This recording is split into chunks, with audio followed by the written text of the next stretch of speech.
Let me say, thank you very much. And we have a 40 candidate, those who have applied for the job, and we picked 5. And we had a five players, those who we interviewed. And I think it was very interesting. This is my first job, but still I think we picked the best guys, those who are qualified for the job.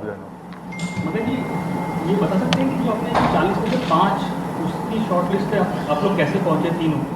और देखिए उसमें क्या था कि हमने इसमें ये था कि एक सेंट्रल से बनना था और एक साउथ से बनना था. So we are only considered for those guys, जो एक साउथ से और एक सेंटर से जो टेस्ट खेले हुए हैं हाँ. क्वालिफाई के, उनको ही हम लोगों ने प्रायोरिटी दी.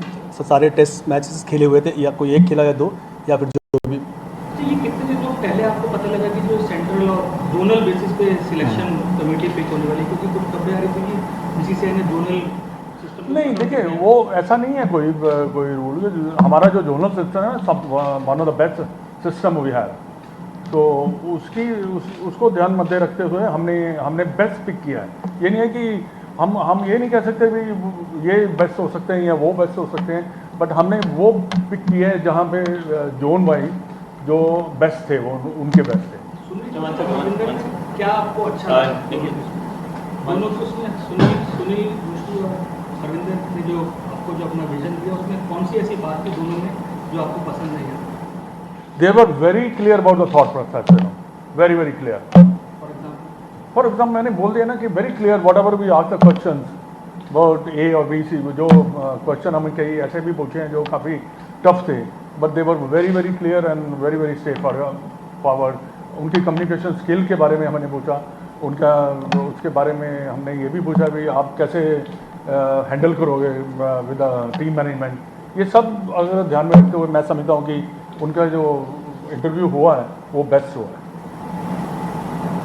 अजीता का नेम क्या डिस्कस हुआ था, क्योंकि वो ऐसी खबरें थी वो फ्रंट रनर थे, वो भी काफ़ी एक्सपीरियंस गेंदबाज है. और मेरा दूसरा क्वेश्चन ये है, जो इससे पहले की कमेटी थी उनका जो प्लेइंग मतलब जो चेयरमैन थे उनका वनडे और टेस्ट जितने खेले हैं उसके काफ़ी क्रिटिसिज्म हुआ, तो क्या आपने वो एस्पेक्ट भी नई कमेटी उनके बाद आपने did take into consideration that aspect of how many one day and test each player have played? नहीं हमने सब कंसिडर किया है. टेस्ट मैचेस भी किए हैं, वनडे भी किया है, उसके साथ साथ उनका फर्स्ट क्लास क्रिकेट का जो एक्सपीरियंस रहा है वो भी कंसिडर किया. ये सब चीज़ों को ध्यान में रखते हुए अजीत देखिए जैसे मैंने कहा कि हमारा जोनल सिस्टम बहुत अच्छा है. अब ये जो टेन्योर है आपको मेरे ख्याल लिखा जो मिला है ना, मिला है ना 1 साल के लिए है. उसके बाद इनका जो बाकी 5-4 बचे हैं उनका जो टेन्योर ख़त्म हो रहा है वो उसके बाद सीएससी फिर बैठेगी और उनको पिक करने के लिए, और इनका जो हमने पिक किया है इनका रिव्यू होगा, which is very important to review the performance. तो इनका रिव्यू होगा, फिर जाके फिर हम डिसीजन लेंगे कि वाकई में ये 2 जो है ठीक कर रहे हैं. ये रिव्यू आप किस बेसिस पे करेंगे? मतलब कैसे टीम के परफॉर्मेंस, क्योंकि कई बार टीम आती है लेकिन सेलेक्टर का उसमें दोष नहीं होता, कैसे? नहीं, सभी की अकाउंटेबिलिटी और रिव्यू तो टीम के परफॉर्मेंस से ही होगा, उसमें सेलेक्टर भी बराबर के पार्ट हैं. इसीलिए 1 साल में रिव्यू करके दोबारा सीसी बैठे के रिव्यू करें, इसलिए प्रोविजन बनाया गया. तो सारा कुछ डिपेंड करता है कैसा टीम खेलती है और आपका खुद का परफॉर्मेंस इंडिया टीम बिल्ड करने के लिए फर्स्ट क्लास स्ट्रक्चर में आपने कैसे मेहनत की वो सब भी देखा जाएगा. और ये हमें ये मालूम पड़ जाता है भी ये हाउ इज़ डूइंग, कैसे टीम पिक कर रहा है, क्या ये सही खिलाड़ी जो है जूनियर लेवल से ऊपर सीनियर लेवल पर लेकर आ रहा है, कैसे वो कम्युनिकेट कर रहा है अपना सीनियर से, कैप्टन से और कोच से. ये सब चीज़ों को ध्यान में रखे हुए ऐसा है कि देखिए हमारा कंट्री बहुत बड़ा है, तो उसमें उसको ध्यान में रखते हुए हमें चाहिए ऐसे 5 सेलेक्टर जो कि जाके बच्चों को देख सकें और उनका टैलेंट को सर्च कर सकें, उसके बाद ही वो डिसीजन ले पाएंगे. एक फैक्टर ये है कि हमारे कप्तान की पर्सनैलिटी बहुत स्ट्रॉन्ग है, और प्रीवियस सिलेक्शन कमेटी के खिलाफ क्रिटिसिज्म था कि वो कप्तान मतलब ये सबसे ध्यान में रखा, जो आपका सवाल था ये हमने सबसे ध्यान में रखा है कि कोई ऐसे सेलेक्टर कप्तान को के साथ रीजन कर सकें कि भाई ये प्लेयर हमको चाहिए. नहीं, कप्तान हमारा बहुत बड़ा, उसका परफॉर्मेंस भी बहुत ज़्यादा है, बहुत बड़ा परफॉर्मेंस है, और हमने ध्यान दिया कि एटलीस्ट जो कप्तान से प्रॉपर कम्युनिकेट कर सके क्योंकि अंततः टीम कप्तान को ही चलानी होती है, कप्तान के इनपुट बहुत मैटर करते हैं और वो ध्यान में रखते हैं कि आप कैसे उसको कम्युनिकेट करते हैं। जो पुराना जो आपने बोला है वो पास्ट हो गया, पर नए में इस चीज़ का ध्यान रखा कि हमने ये रेस भी किया था, तो उस लिहाज से हमें लगता है जो हमने 2 लोग को पिक किया है उनके बेस्ट आंसर थे इस चीज़ को लेकर। मदन सर, क्वेश्चन ये है कि हमेशा सिलेक्टर और टीम मैनेजमेंट दोनों they have to be hand in hand. Clearly कोई मैंडेट तो नहीं था for you being an experience pacer yourself और even RP, did your committee consult और take views of the team management while picking up the selector, because considering the fact that both of them go hand in hand? नहीं, देखिए ये जो है हम इसको जो हमने ऐसे I put it in different way कि आपकी एक टीम है, आप जब तक आप आपस में कम्युनिकेट नहीं करेंगे तो आप एक पेज में नहीं आ सकते। It's all about Indian cricket, it's not about A और बी और C, you know, that is the important part of it. So that's what we thought about it, you know, and we asked them a question which I think these two was the brilliant, you know. देखो आपका भी scope अब क्या रहेगा आपकी community का, बस ये नहीं इसके बाद आप कुछ नहीं करोगे कि क्या एक साल में आपकी कॉन्फ्लिक्ट ऑफ इंटरेस्ट जैसे जैसे हमें बोर्ड वाले कहेंगे वैसे वैसे कहते देखिए हम we are as a we I am honoured to have this job, you know, because I think, you know, every time I don't have to think about myself. Sometimes I have to think about the cricket also. The game has given me lots, so that's why I taken this job. एक साल में मेरे 2 meeting कराएं, एक कराएं या इसके बाद ना भी कराएं, I am very happy that they have given me the job, I'll do it. क्योंकि आज भी जैसे आप कमेंट्री करते हो कहीं ना कहीं सबको पास कमेटी को फॉलो हुआ है ना, कंप्लेंट्स फाइल हुई कॉन्फ्लिक्ट ऑफ इंटरेस्ट को लेकर, तो आपको क्लियरिटी लिया है बोर्ड से कि कर सकते हैं कि नहीं कर सकते, क्या है उसमें भी हम लोग वर्कआउट कर रहे हैं कि क्या क्या हमारे स्कोप रहेंगे, क्या काम कर सकते हैं, क्योंकि बहुत सारी चीज़ें जो हम शायद नहीं कर सकते, तो अभी हम लोग उस पर बैठ कर डिस्कस करेंगे कि हमारे लिए भी बहुत नई चीज़ है।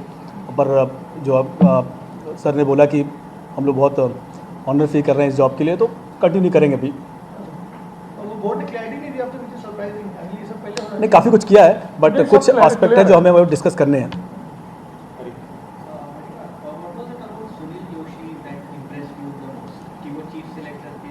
देखिए, first of all he is experience is been all over, he was doing coaching for UP and selecting, I think he was with Bangladesh. I asked him how you handle the Bangladesh selectors and what all the other thing, and is been some other कितने 4-5 जगह JNK के लिए भी JNK के लिए किया। ही done the toughest jobs. तो उनको देखते हुए जब उसके जो विचार थे, जो उसके थॉट्स थे, I think was the best. Which impressed you the most? Okay, something which you can share. I like it about his you know straightforward things, you know, कि अब देखिए अब जॉब के बाद ज़्यादा पता लगेगा। अभी I can not say anything, what ever he said I have taken it, but end of the day 1 year's time if I thought कि not done a good job, then we'll see, you know, what we can take other decision. Between now and the end of your monitor, so you will monitor. Monitor जरूर करेंगे, क्यों नहीं करेंगे? So it is. This is a professional job. Let's be honest. This is a professional job. हाँ? It's a paid one of free professional हाँ? Professional job paid है कि free है? किसकी? सिलेक्टर की? नहीं, मेरे को मेरी ऑनररी जॉब है, मेरी ये बात मत करो। आप don't talk about me, I am for the game. This game has already given me a lot, so I am not, जो मिलता है ठीक है। Yeah, the same question what Padana said. RP, on a personal level, what did Sunil Joshi impress you the most? Because you were also part of the 3-member committee. What did Sunil Joshi impress you the most? सो मैं और Madan sir और सुलक्षणा ये सब एक ही page पे थे, और जो सुनील के क्लियरिटीज़ थी थॉट के, वो काफ़ी इम्प्रेस किया हम लोग कि काफ़ी क्लियर थे अपने थॉट्स को लेके। और बाकी ऐसे बहुत सारी बातें थी जो बहुत सारा काम किया, जो मैंने बोला JNK के लिए टफ कंडीशन, यूपी के लिए किया है, बांग्लादेश, वो सारी चीज़ें मिला के हमने डिसाइड किया कि हाँ ये परफेक्ट है इस जॉब के लिए। कहीं ना कहीं आपने बोर्ड प्रेसिडेंट खुद बहुत बड़े खिलाड़ी रहे सौरव गांगुली, तो उनके भी इनपुट्स कहीं आपने लिए या फिर कुछ?